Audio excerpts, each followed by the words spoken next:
Get maman. L'histoire coloniale cachée derrière l'insulte « Get maman ». Dans la langue haïtienne, certaines insultes ne sont pas de simples mots. Elles sont des traces, des cicatrices, des morceaux de mémoire collective. Parmi elles, l'expression « Get maman » occupe une place particulière, lourde, violente, explosive. Lorsqu'un Haïtien en arrive à prononcer ces mots, ce n'est jamais un geste banal. C'est un signe que la colère a dépassé tout seuil de contrôle. Mais pour comprendre pourquoi cette expression porte autant de poids, il faut remonter là où la langue s'est construite.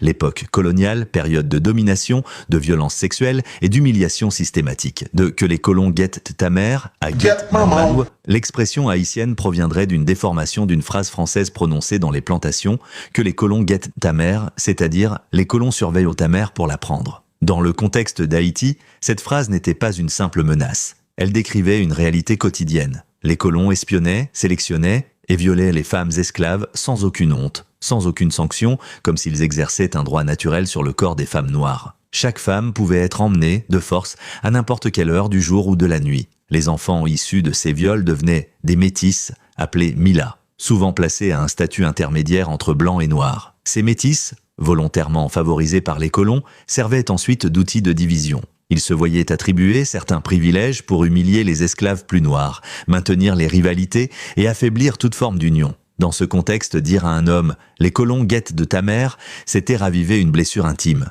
L'incapacité de protéger la femme qui t'a donné la vie, la honte d'un système où même ta famille n'était pas à l'abri. À force de répétition, de déformation phonétique, de mélange entre français populaire et langues africaines, la phrase s'est transformée dans la bouche des esclaves « Get ta mère, get maman, get maman ». Et c'est cette forme créole, brutale et compacte qui a survécu jusqu'à nos jours. Pourquoi l'expression reste-t-elle si violente aujourd'hui? Parce qu'elle ne touche pas simplement un individu. Elle touche sa mère, son honneur familial et surtout une mémoire historique traumatique. Dans la culture haïtienne, la mère occupe un espace sacré. Elle est le cœur de la famille, le pilier affectif, la source de respect. La moindre attaque envers elle est perçue comme un crime moral. Alors, imaginez qu'on guette ta mère, comme les colons guettaient les femmes esclaves pour les violer. C'est une image insupportable, un écho direct d'un passé de souffrance. C'est pourquoi, même un Haïtien qui vit à l'étranger, qui parle français ou anglais au quotidien, même celui qui fait semblant d'avoir oublié son créole, quand il est vraiment en colère, les vieux mots coloniaux reviennent. Et parmi eux, rien n'égalise l'impact de « get maman ». L'expression dépasse la dimension de l'insulte.